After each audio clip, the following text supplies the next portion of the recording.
இன்னொன்னு பாத்தீங்கன்னா குடும்ப முன்னேற்றத்தை பெரிதும் உதவுறதா சொல்லிங்க. நாங்க வந்து கணவனா இருந்தா கூட எங்க பக்கம் முன்னேற்றம் இல்லைன்னு சொல்ல வரல. பெரிதும் ஒருபடி மேல இருக்கிறது யாருங்கிறத இப்ப கேள்வியே. அதுக்காக கணவன்மார்கள் ஒண்ணுமே பண்ணல, அவங்க மகனையும் நாங்க வாதாடம் வரல. நாங்க முன்னேற்றத்திற்கு உதவியா இருக்கிறது அவங்களுக்கு நான் சொல்ல வரேன். வீடு ஒழுங்கா இருந்தா நாங்க நிம்மதியா வேலைக்கு போவோம். அப்போ வீட்டு நிர்வாகத்தை கவனிச்சுக்கிறது அவங்க பொறுப்பா இருந்தா, இப்போ வீட்டு செலவுக்கு இன்னைக்கு 50 ரூபாய் கொடுக்குறாங்கன்னா அந்த வீட்டுக்காரன் என்ன நினைக்கும், அது ஒரு 5 ரூபாய் மிச்சம் பண்ணுவோம் அப்படின்னு நினைக்கும். நம்மால என்ன பண்ணுவேன், கையில 100 ரூபாய் இருந்துச்சுன்னு சொன்னா அதுல ஒரு கிண்டத்தையாவது வாங்கி போட்டு வீட்டுக்கு பிள்ளைகளுக்கு ஸ்வீட்டு பலகாரத்தையா வாங்கிட்டு 2 சீரட்டை பத்த வச்சுட்டு கடைக்கார்ட்ட கடன் சொல்லிட்டு வருவான். இல்ல கல்யாண பரிசுல தங்கவல் சொன்ன மாதிரி 200 ரூபாய் கொடுத்தா ஆட்டுக்கால் சூப்பு அந்த மாதிரி. அப்போ இந்த அம்மா 5 ரூபாய் மிச்சம் பண்ணி உள்ள வைக்குது, அந்த அத்தாள் நம்மால வெளியில போய் கடன் வாங்கிட்டு வரான். அப்ப அது எதுல முன்னேற்றம்? ஒரு நாளைக்கு 5 ரூபாய் மிச்சம் பண்றாங்கன்னா ஒரு மாசத்துக்கு 150 ரூபாய் முன்னேற்றம் தானே. அந்த சேமிப்பு நம்மால் கையில இல்லையே. அது சரி. இப்ப கல்யாணம் பண்ண உடனே என்ன பண்ணுவா, மாப்பிள்ள வீட்டுல வச்சா வீட்டுல போய் எனக்கு பைக் வேணும், கார் வேணும், இந்த மாதிரி கேட்காத எனக்கு ஒரு நல்ல முன்னாடி கூட யாராவது இருக்கீங்களா? எப்படி கேக்குறது 3 என்ன வகையறா, என்ன வம்சம், எவ்வளவு தேரும், இதான் பாக்குறீங்க. அந்த பொண்ணு எப்படி படிச்சிருக்கா அதெல்லாம் பாக்குறதே கிடையாது. யோசிங்க, மாத்தி யோசிங்க. அதான் சொல்லுறோம். அதனால தலை நடுவர்களே அவங்க இதுக்கு சரிப்பட்டு வர மாட்டாங்க. திரும்பவும் கடைசி அதே சொல்லி அவங்க சரிப்பட்டு வர மாட்டாங்க. கண்டிப்பா. அதனால நான் திரும்பவும் சொல்றேன், இவங்களை நிம்மதியா படுக்க வைக்கணும்னா, 2 பேரும் நிம்மதியா தூங்கணும்னா நீங்க தீர்ப்பு எங்களுக்கு சாதகமா சொல்லிட்டு வீட்டுக்கு போய் நீங்களும் நிம்மதியா தூங்குங்க. நான் ரோட்டை கடந்து போனோம்ல, நாங்க கூட வர்றோம். பாதுகாப்பா தான் வந்திருக்கீங்க. நாங்க உங்களுக்கு சாட்சியா வந்து உங்க வீட்டுல சொல்லிடுறோம். நாளைக்கு இந்த வீடியோ கேசட் உங்க வீட்டுக்கு அனுப்பிச்சு விடுவோம். இதனால உங்களுக்கு காலக்கெடு மந்தரம் மிரட்டிக்கிட்டே தான் இருக்காரு. மிரட்டுறது இல்ல, நியாயத்தை சொல்லுங்க, போராடுறோம்யா. அவங்க வந்து தலைப்பு கொடுத்துட்டு இதை பேசுறீங்கன்னா அதை விட்டுட்டு என்னமோ குடியாருங்க மாதிரி பேசி போதையில பேசுற மாதிரி உளர்றாங்க. உங்களுக்கு தெரியாத விஷயம் சொல்லலாம்ல, அதை விட்டு மட்டும் விஷயத்துக்கு வாங்கன்னா விஷயத்துக்கே வர மாட்டேங்கிறாங்க. விஷயம் ஒண்ணு இருக்கோ, நாங்க சொன்னாலும் கேட்க மாட்டேங்கிறாங்க, அவங்களாவே பேச மாட்டேங்கிறாங்க. இப்ப கடைசி வரைக்கும் முன்னேற்றத்திற்கு கணவன் தான் என்னைக்கு மனைவி பேச கேட்டிருக்காங்க, கேட்கணும்ல. அப்படி அடிச்சு திருத்தி பேச விட மாட்டேங்கிறாங்களே. நீங்க சொல்லும் போது தீர்ப்பு அடிச்சு சொல்லுங்க, அடிச்சு சொல்லுங்க, நல்லா உரைக்கிற மாதிரி அடிச்சு சொல்லுங்க. நாளையில இருந்து திருந்தட்டும், நாளையில இருந்து அவங்க மனைவி சொல்ல கேட்டு எல்லாருக்கும் போன் பண்ணட்டும், இவங்க எல்லாருக்கும் லெட்டர் அனுப்பணும். எப்படி இதுதான் எங்களுடைய வாதம்.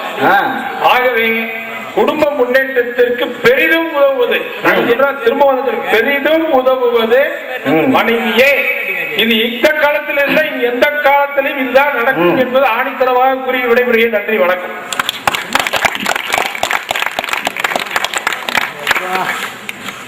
இந்த தலை சுத்துறங்கிற மனை கேள்விப்பட்டிருக்கேன், உண்மையிலே இப்ப நடந்துகிட்டு தான் இருக்கு. ஒரு சுத்திட்டு இருக்கு தலை. ஒரு 5 நிமிஷம் எல்லாரும் கண்ணை முடிக்கங்க, எப்படி எஸ்கேப் ஆகிற மாத்திரம் பாருங்க. ஏன்னா 2 பேரும் சொல்லக்கூடாது, ஒரு லெவலா தான் வந்து பேசியிருக்காங்க.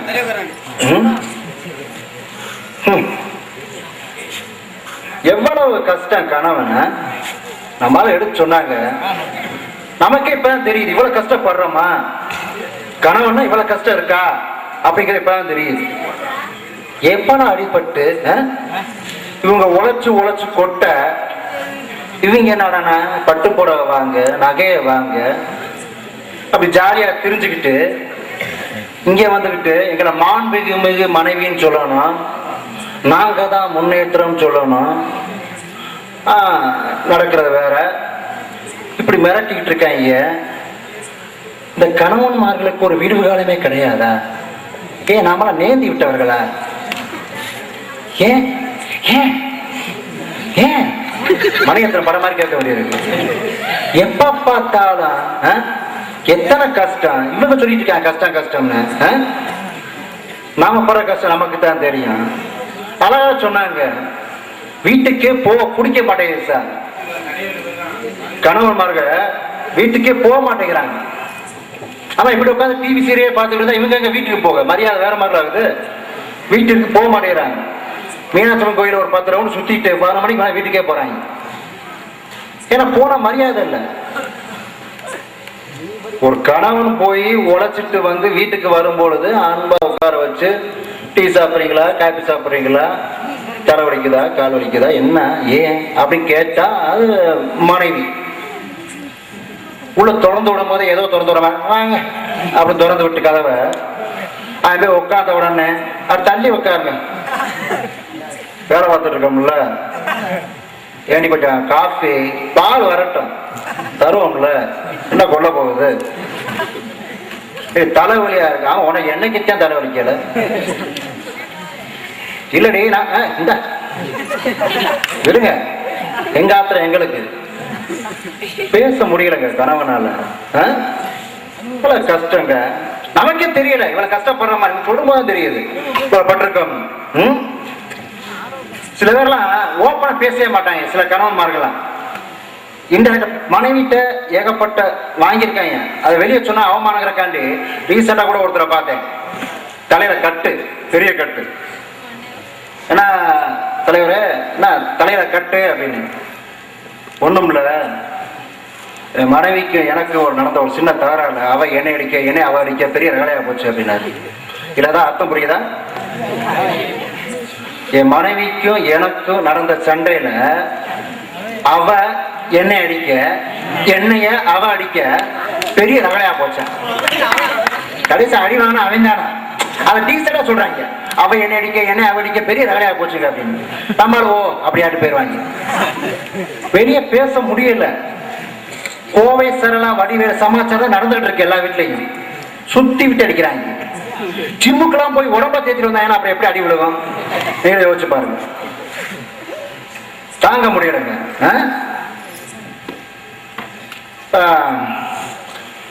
பொதுவாக பார்த்தீங்கன்னா இந்த ரொம்ப ஆதரமா சொன்னார், எங்க பேச்செல்லாம் கேட்க மாட்டேங்கிறாங்க. கணவன் பேச்சை கேட்டா என்ன ஆகும்? அதாவது பொதுவாக அது ஆண்கள், அதாவது தந்தைனா அறிவு, கணவனா அறிவு, தந்தைனா அறிவு, மனைவினா அன்பு.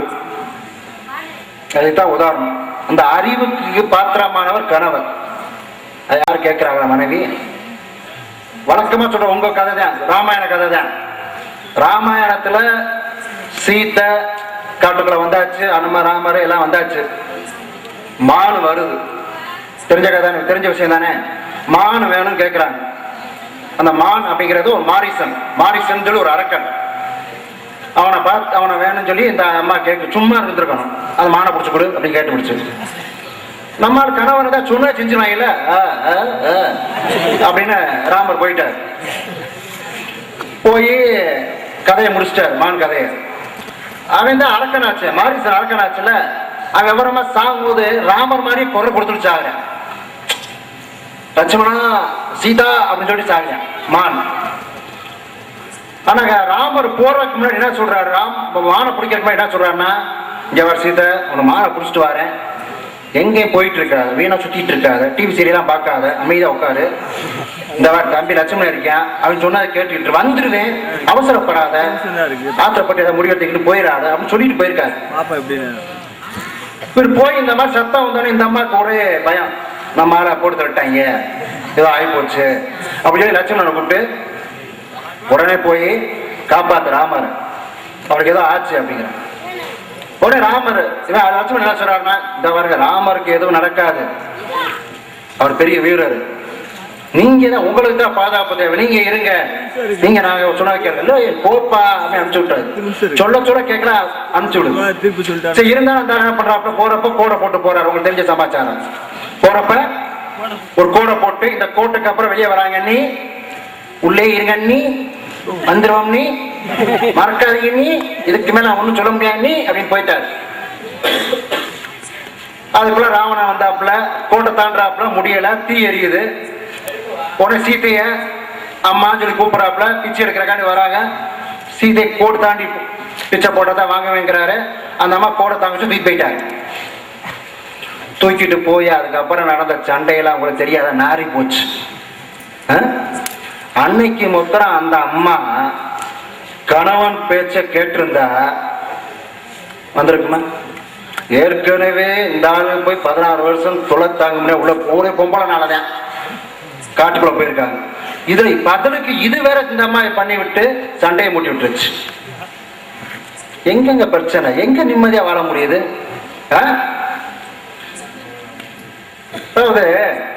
இன்னொரு உதாரணம் கூட இருக்கு.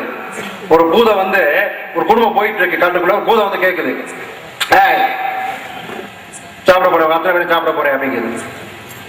நம்மளால பூரா பயந்து ஐயா கத்திட்டு இருக்காங்க. உடனே பூதம் இறக்கப்பட்டு, இந்த பாரு யாரா ஒருத்தர் நீங்களா வந்துட்டீங்கன்னா மத்தால விட்டுருவேன், இல்லைன்னா எல்லாத்தையும் சாப்பிடுவேன் அப்படிங்கிறது. முதல் ஆள் கணவன் தான் போய் நிக்கிறான். என்ன சாப்பிடு, குடும்பத்தை விட்டு பாவம் யார் வர, கணவன் தாங்க. என்ன உழைப்பு, உழைப்புன்னா சொன்னார்ல புருஷ லட்சணம். எத்தனை குடும்பம் எப்படி உழைச்சிட்டு இருக்காங்க கணவன்மாருங்க. நாம சாதாரண சில விஷயங்களை பேசிட்டு இருக்கோம் நகைச்சுவையா, ஆனா உண்மையிலே எத்தனை கணவன்மார்கள் வேலைகள் நினைச்சா வேலைக்கு போயிட்டு வராங்களான்னு சொல்ல முடியாது. வீட்டுக்கு மீன் பிடிக்க போறாங்க, கடல்ல போறாங்க, சொல்ல முடியுமா? எத்தனை டிரைவர்ஸ் இருக்காங்க, உயிரை கையில பிடிச்சிதான் டெய்லி வண்டியை ஓட்டிட்டு இருக்காங்க, மூட்டை சுமக்குறாங்க. சுமந்து பாரு தெரியும். இப்படி உழைச்சு யாரு உழைக்கிறா? உங்களுக்காயா? நீங்க போய் நீ உழைச்சு போட்டு நான் இப்ப கொட்டுறதுக்கு இவ்வளவு உழைச்சு கொடுக்குற உங்களுக்கு போயிட்டு நீ சப்போர்ட் பண்ணுவியா? அதை விட்டு எங்களை பார்த்து நாங்க வந்தனாலதான் போ அப்படின்னா எங்கதான் போவேன் நாங்க?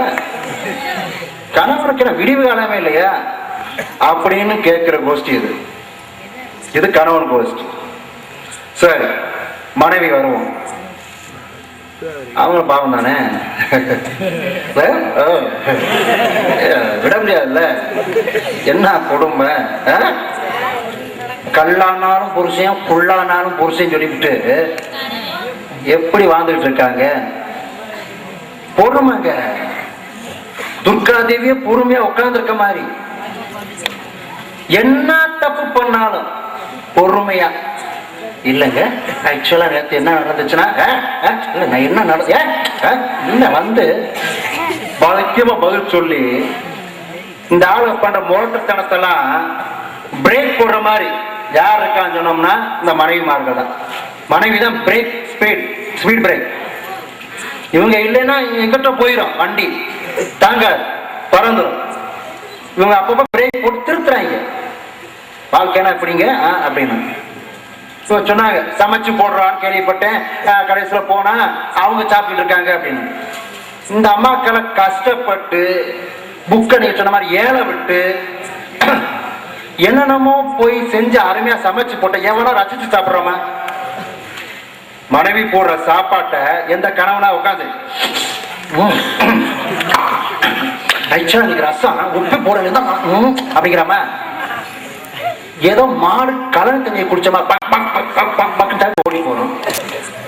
அப்ப அவன் 1 மணி நேரம் அடுப்படியில் நின்று சமைச்சு போட்டவங்களுக்கு என்னங்க மதிப்பு? நின்னு பாரு, சமைச்சு பாரியா தெரியும். அடுப்படி நின்னு பாரு. நீ உட்காந்துருக்க ஹால்ல உட்காந்து சோஃபால உட்காந்துருக்க, வேர்க்குது இல்ல, குறுக்கு அடிக்குது இல்ல. ஒரு குழம்பு வைக்க எவ்வளவு நேரம் தெரியுமா? ஒரு சோறு பொங்க எத்தனை நேரம் தெரியுமா? அண்ணி அரைச்சுங்கிற, அரைச்சு பாத்தியா கேட்கிறாங்கல்ல கேள்வி. எத்தனை மனைவினால கணவன் உயிரோட வாழணும். அவங்க தாலி பாக்கியத்தினாலதான் பல பேர் உயிரோட வாழ்றாங்க. அள்ளும் பாகல அவன் யாரே கணவன் நல்லா இருக்கணும், அவர் நல்லா இருந்தா போதுங்க அப்படி வேண்ட ஆள் இருக்காங்கல்ல. ஒரு பிளைட் போகுது, பிளைட் ஆக்சிடென்ட் ஆக போகுது. உடனே பைலட் சொல்றாரு, இந்த பாருங்க பிளைட் ஒரு மாதிரியான கண்டிஷன்ல இருக்கு, கொஞ்ச நேரத்துல ஏதாவது ஆகலாம், நான் முடிஞ்ச அளவுக்கு கொண்டு வந்து சேஃபா இறக்கிறேன் பிளைட்டை. இருந்தாலும் நீங்க உங்களுக்கு பிடிச்சமான தெய்வங்களை கொஞ்சம் வேண்டிக்கங்க, என்ன நல்லபடியா வரணும். ஏன்னா இப்ப கூட பிளைட் ஆக்சிடென்ட் பார்த்துருக்கீங்க, கேள்விப்பட்டிருக்கீங்க, ரயில் ஆக்சிடென்ட் அப்படின்னு சொல்லிட்டு அந்த பைலட் ஓட்டுறாங்க. எல்லா பேரும் கடவுளை வேண்ட ஆரம்பிச்சுறாங்க. அதுல ஒரு நாள் நம்ம கணவன் காலாட்டு மணி கையாட்டு மணி சொல்லி உட்காந்துக்கிட்டு ஜாலியா அப்படின்னு உட்காந்துருக்கேன். ஃப்ளைட்டு சேஃபா இறங்கிருச்சு, எந்த பிரச்சனையும் இல்லை, நல்ல முறையில் ஃப்ளைட் இறங்கிருச்சு. இவங்களை கூப்பிடக்காண்டி விஷயம் கேள்விப்பட்டு வந்திருப்பாங்களே, பெற்றவங்க பிள்ளைங்க புருஷன் பொண்ணு எல்லாம் வந்திருப்பாங்களே, எல்லாரும் வந்துட்டாங்க. எல்லாம் வந்திருக்கும் போது இவர் இறங்கி வராரு. இவரை கூப்பிடக்காண்டி ஒய்ஃப் வருது. ஒய்ஃப்ட்ட போய் சொல்றாரு, இந்த வாரு ஃப்ளைட் ஆக்சிடென்ட் ஆனோன்னா எல்லா கடவுளும் கடவுள் கும்பிட ஆரம்பிச்சாங்க. நாங்கெல்லாம் ஒருத்தரை கும்பிடல தெரியுமில்ல, ஆனா நாங்க வந்துட்டோம்ல, சேஃபா வந்துட்டோம்ல, தெரியுதா இதுல இருந்து அப்படிங்கிறாப்ல. உன மனைவி சொல்றேன், நீ கும்பிடலன்னு என்ன ஐயா, உனக்கு பேர தான் இங்க கும்பிட்டேன்ல, ஆத்தாவை கும்பிட்டேயா, கும்பிட்டுட்டேன் அப்படிங்கிறான். சோ அதனால எங்கேயோ ஒரு இடத்துல நமக்காண்டி வேண்டிட்டு இருக்காங்க. நாம ஏதோ நினைச்சுக்கிட்டு இருக்கோம், நம்ம செய்யறதெல்லாம் தப்பு, நல்ல ஒண்ணு கண்டிக்க ஆள் நினைச்சுக்கோம். நமக்கு போல ஒரு ஆள் வேண்டிட்டு இருக்கு. அந்த மனைவி வேண்டனாலதான் கீழே வந்துட்டாங்க. அதாவது இன்னொரு சம்பவம் சொல்லணும்னா, ஒரு கணவன் மனைவி இருக்காங்க. மனைவி போய் கணவனுடைய ஜாதகத்தை பார்த்துட்டாங்க, தெரியாத நம்ம. உடனே ஜோசியக்காரர் என்ன சொல்றாருன்னா, உன் கணவன் 55வது வயசுல பெரிய கண்டா, 55வது வயசு ஆகும்போது முடிஞ்சு அப்படின்றாங்க. அவருக்கு அப்ப வயசு 53. தூங்குமா அந்த மாதிரி, நிம்மதியா தூங்குமா? நிம்மதியே போச்சு அந்த மாதிரி. 53 வயசுல இருந்து அப்படியே டெய்லி நாளை எண்ணிட்டு இருக்கு. 55 வந்துருமோ, எங்க ஆத்தக்கார போயிடுவாரா வச்சிருவாரா இப்படியே பார்த்துட்டு இருக்கு. கடைசி அந்த 55வது வயசு வந்துருச்சு. காலையில கரெக்டா விழுந்துச்சு, எந்திரிச்சாங்க. நம்மால் தெம்ப எந்திரிச்சு வராப்ல பொலஸ்டர். வீட்டுல ஒய்ஃபை போய் எந்திரி கூப்பிடுறாரு, எந்திரிச்சு காப்பி போடணும் கூப்பிடுறாரு. ஒய்ஃப் இறந்து கிடக்குது, அந்த அம்மா இறந்து கிடக்குது. இது ஜோகக்காண்டி இல்லை, உண்மை நடந்த சம்பவம். கணவனுடைய இறப்ப நினைச்சு போயிடுவாரோ சொல்லிட்டு, அது ஜோசியம் சொல்றது எது வேணா நடக்குது, சும்மா சொல்றது இருக்கலாம் இல்லையா? நினைச்சு அந்த அம்மா போய் சேர்ந்துருது, அந்த கணவன் உயிரோட இருக்கு. நடக்குதுங்க எத்தனை. இவர் சொல்லிட்டாரு ஒண்ணுமே இல்ல. அந்த அம்மா வந்ததுக்கு அப்புறம் பாருங்க, உண்மையில கூட கண்டம் இருக்கலாம், அந்த கண்டத்துக்கு இறக்காயிருக்கும் இந்த அம்மாவோட செயலை பார்த்து. பலவா இருக்காங்க. என்னத்த சொல்ல, ஒரு பொண்ணு எந்திரிச்சு, ஒரு பொம்பளை காலை எந்திரிச்சு 4:30 மணிக்கெல்லாம் எந்திரிச்சிடறாங்க காலையில. அது உங்க ஊர்ல எப்படின்னு தெரியல, நீங்க எந்திரிச்சிருவீங்க அப்படின்னு. 3 மணிக்கு எந்திரிக்க தூங்கினா தானே எந்திரிக்கிறதுக்கு. கொட்டாய் விட்டு சீரியை முடிச்சு வேடிக்கை பார்த்தா இருந்திருப்பீங்க. இல்ல பொதுவா சொல்றேன், 4 மணிக்கு எந்திரிச்சு அந்த அம்மா வேலை பார்க்குது, ஈவினிங் வரைக்கும் வேலை பார்த்துட்டு இருக்கு. சமைச்சு துவைச்சு புழிஞ்சு வச்சு ஆத்தா என்ன வேலை. நமக்காக ஆபீஸ் போனா ஒரு ஞாயிற்றுக்கிழமை லீவ் இருக்கு, ஆனா அவங்களுக்கு 24 நேரம் வேலை தான் இருக்கா இல்லையா? கேட்கிறாங்க மனைவி. முதல்வர் பண்ற கேட்கற, ஒரு நாள் மனைவியா இருந்து பாரு, தெரியுமே எங்க அருமை. இந்த சம்மர்ல சேலையை கடி திரிஞ்சுப்பா, தெரியும் உனக்கு. பிள்ளைய பெத்துப்பா, தெரியும் எத்தனை கஷ்டம். 10 மாசம் சுமந்து போடுறாங்களே, எப்படி மனைவி நம்மால் தெளிவா தெரிஞ்சுட்டு இருக்காங்க.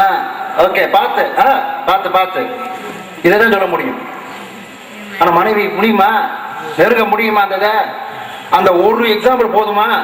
மனைவி அதை 10 மாசம் சுமக்கிற இது கஷ்டம் போதாதா? நல்லா கவனிச்சுக்கோங்க. ஒரு மனுஷனுடைய வலியை தாங்கக்கூடிய சக்தி ஒரு யூனிட் அப்படின்னு சொல்லுவாங்க.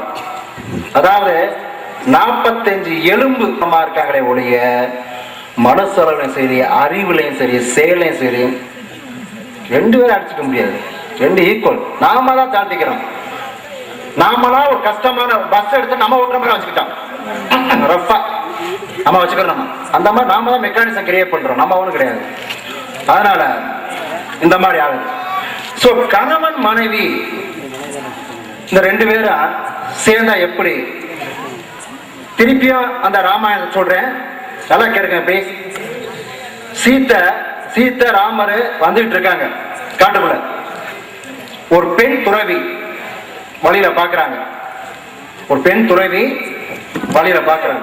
பார்த்துட்டு சீதையை பார்த்துட்டு அம்மா சீதா ரொம்ப அழகா தள்ளி உட்காருன்னு சொல்றேன் நானு. பிறப்பால் அழகாக பிறப்பது மிக மிக மிக மிக பாக்கியம். உன் கணவன் மிக மிக நல்லவன், பார்த்தாலே தெரியுது நீ பாக்கியசாலி.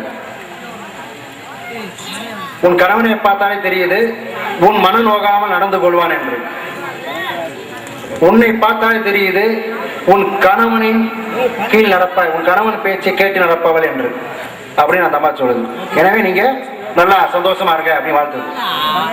உடனே சீதா சொல்லுச்சு, நீங்க முதல் ரெண்டு சொன்னீங்க அது நியாயம், அலா பிறந்தா அது வந்தா கணவன் வந்தான். ஆனா மூணாவது சொன்னீங்க பாருங்க, என் கணவனின் கீழ் பணிந்து வாழ்றேன், அதை மொத்தம் நான் ஏத்துக்க முடியாது. ஏன்னா நான் சொல்றபடி என் கணவன் கேட்கிறார், என் கணவன் சொல்றபடி நான் கேட்கிறேன். எனக்கு பிடிச்ச மாதிரி அவன் நடந்துக்கிறாரு, அவருக்கு பிடிச்ச மாதிரி நான் நடந்துக்கிறேன். என் மனம் நோக மாதிரி அவர் பேசியதில்லை, அவர் மனம் நோக மாதிரி நான் பேசியதில்லை. பின்ன எப்படிங்க நாங்க ஒருத்தருக்கு ஒருத்தர் கீழ்ப்படி நடிக்கிறது? இது என்னன்னா, இதை எதுனா சொல்ல வரோம்னா, ஒரு கணவனும் மனைவியும் ஒரு தம்பதியருக்கு உன் உதாரணம் இதான். ஒரு கணவன் மனைவி இருந்தா இப்படித்தான் ஒருத்தர் ஒருத்தர் புரிஞ்சு ஒருத்தர் ஒருத்தர் ரெண்டு பேரும் அவங்களுக்காக வாழணும். நான் உனக்காக வாழ்றேன், எனக்காக வாழணும். சும்மா லவ் பண்றப்ப போது டயலாக் பேசக்கூடாது. அன்பே ரிலாவை சாட்சியா வச்சு சொல்றேன், நீதான் பாரு கல்யாணத்துக்கு அப்புறம் வீட்டுக்கு வர மாட்டேன். அது என்ன தெரியும், லவ் பண்றதுக்கு முன்னாடி ஒரு டயலாக், லவ் பண்ணதுக்கு அப்புறம் ஒரு டயலாக் பேசுறாங்க. அன்னைக்கு வந்து என்ன சொன்னாலும் கேட்பாங்க, நான் சொன்ன சேர்த்தா விட்டுறேன், தண்ணி விட்டுறேன், உங்க அம்மா அப்பா விட்டுறேன் பழிச்சு பண்ணி சொன்னாங்க. கடைசி எப்படி மாறுறாங்கன்னே தெரியல. அதே போன் தான் வரும், எடுக்கும் போதே அப்படின்னு எடுப்பாங்க. முதல்ல அந்த போன் வராதான் உட்காந்துருப்பாங்க. போன் சவுண்ட் கேட்டா டம்மு பாஞ்சு தூக்கி போட்டு பிடிச்சி எடுப்பாங்க. ஹலோ அப்படிமாங்க, போயிட்டாங்க. அப்பா இருக்காரு அம்மா இருக்க கேட்டு ஆரம்பிக்கிறாங்க. இல்ல சொல்லு, வெறும் இதான் பேசுறேன் ஒரு அரை மணி நேரமா. ஓ,